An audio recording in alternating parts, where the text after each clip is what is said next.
غصہ دکھانے کے لیے، کیونکہ دکھانے کے لیے ہوتی اور تو کچھ ہے نہیں اس کا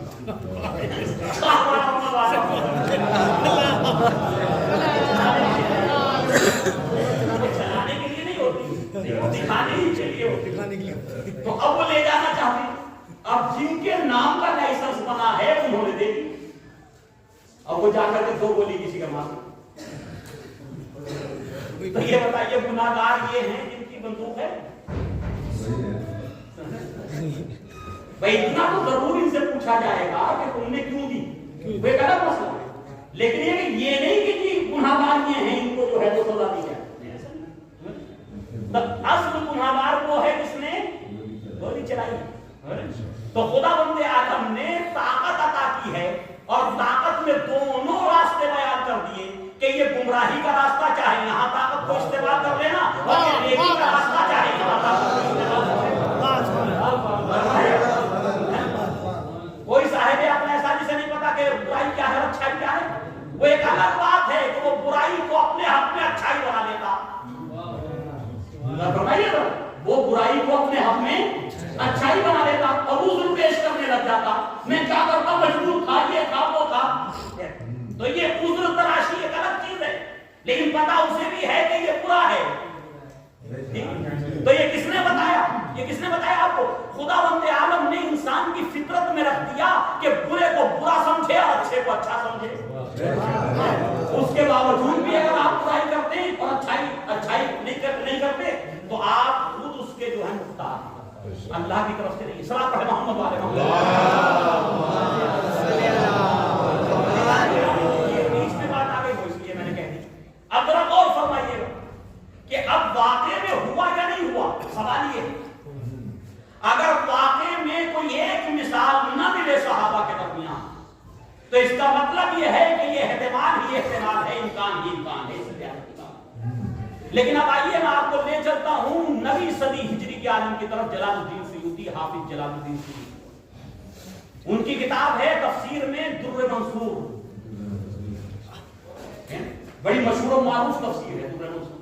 اور بھی بہت سی تفسیر ابن کثیر کو اٹھا لیجئے، تفسیر کبیر کو اٹھا لیجئے، تفسیر کشاف کو اٹھا، سارے اہل سنت کے تقریباً تمام نے جو ہے تحریر، سورہ تحریر کی تفسیر میں اس کو ذکر کی۔ کہتے ہیں کہ دو صحابیوں کی نظریں نبی کریم کی دو زوجاؤں پہ تھی۔ ابھی علماء سنت لکھ رہے ہیں، میں پھر کہہ رہا ہوں پڑھنے کا گناہگار ہوں۔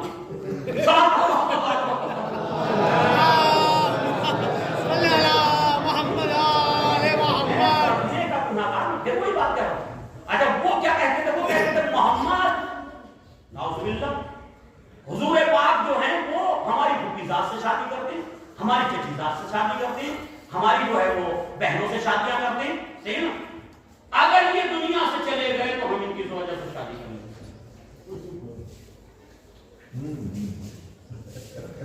اگر یہ چلے گئے تو ہم ان کے بعد ان کی زوجہ سے ہم شادی کر لیں۔ اب وہ دو کون ہیں ان کے نام بھی لکھ دیے مفسرین نے جی، ایک طلحہ تھے اور ایک خلیفہ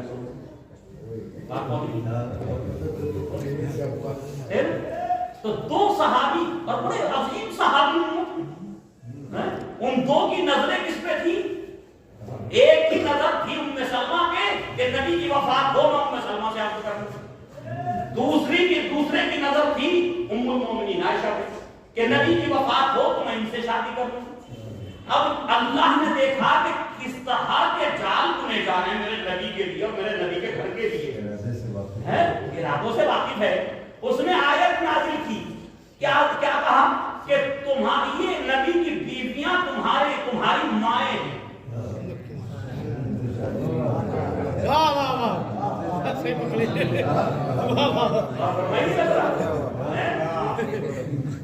نبی کی بیویاں تمہاری مائیں ہیں اور کبھی ارادہ بھی نہ کرنا کہ ان سے عقد کرو گے، اس کا مطلب ارادہ کر چکے تھے لوگ،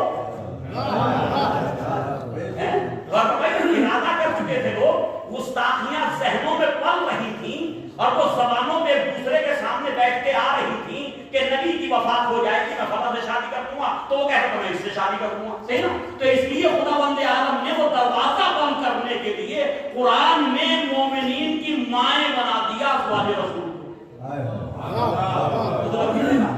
جی مومنین کی ماں بنا دیا کہ یہ تمہاری ماں ہے۔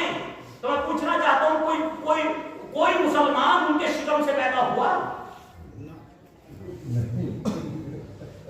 کوئی مومن، کسی مومن نے ان کے شکم سے جنم لیا؟ تو پھر یہ ماں کیسے ہے؟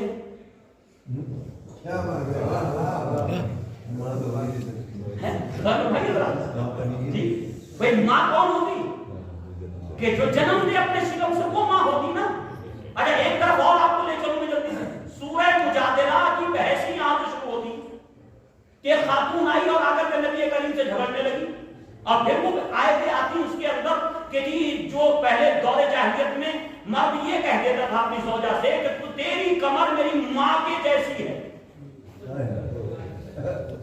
تو وہ عورت اس کے اوپر حرام ہو جاتی ہے، اس کے اوپر وہ عورت حرام ہو جاتی ہے۔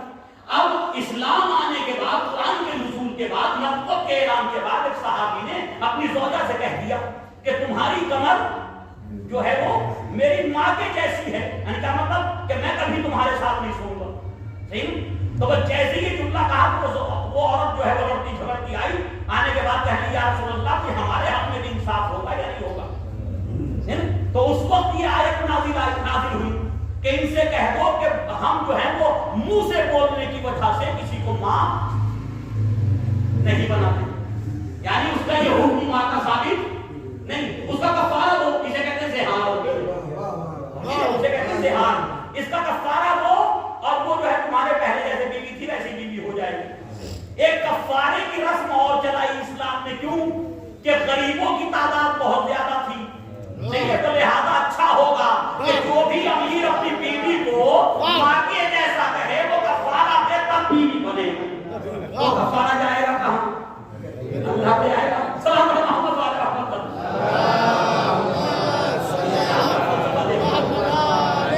یہ اسلام کا فلسفہ، صحیح نا؟ تو اب وہ زہار کا حکم آ گیا، تو پتہ چلا کہ جس نے ماں جیسا کہہ دیا اپنی زوجہ کو، اسے تو اسلام نے باطل قرار دے دیا کہ نہیں یہ ماں نہیں ہے تمہاری، ہم اس رسم بدعت کو جاری نہیں رہنے دیں گے اسلام کے اندر، جی۔ لیکن جو کسی بھی طرح ماں نہ تھی، نہ کبھی کسی مومن نے ماں کہا، نہ کبھی کسی مسلمان نے ماں کہا، قرآن نے انہیں ماں بنا دیا کہ تم مومنین کی مائیں ہو، اور ادھر تم مومنین کی مائیں ہو۔ اس کا مطلب یہ ہے کہ نتیجے کے طور پہ اگر میں کہنا چاہوں تو اتنے کہہ سکتا ہوں کہ دو صحابیوں کی گستاخی نے ازواج رسول کو قیامت تک کے لیے ماں بنا دیا مومنین۔ دو صحابیوں کی گستاخی نے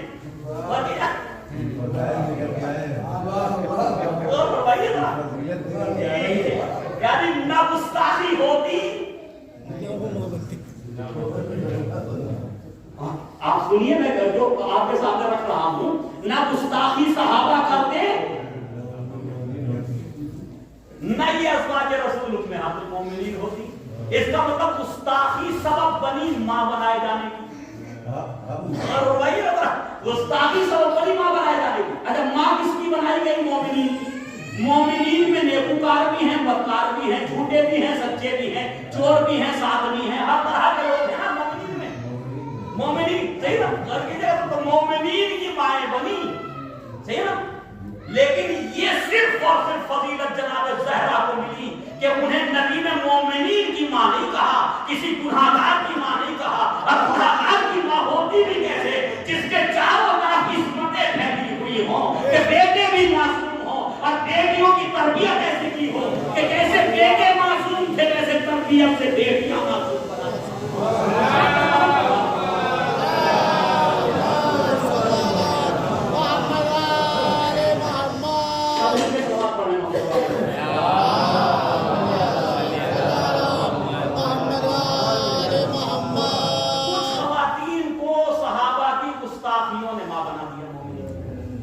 اور جناب زہرا کی قربانیوں نے نبی سے کہوا لیا فاطمہ ام ابیہا۔ دونوں فرق سمجھ میں آیا؟ ایک طرف نبی قربانیاں عیسیٰ دیکھ کر کے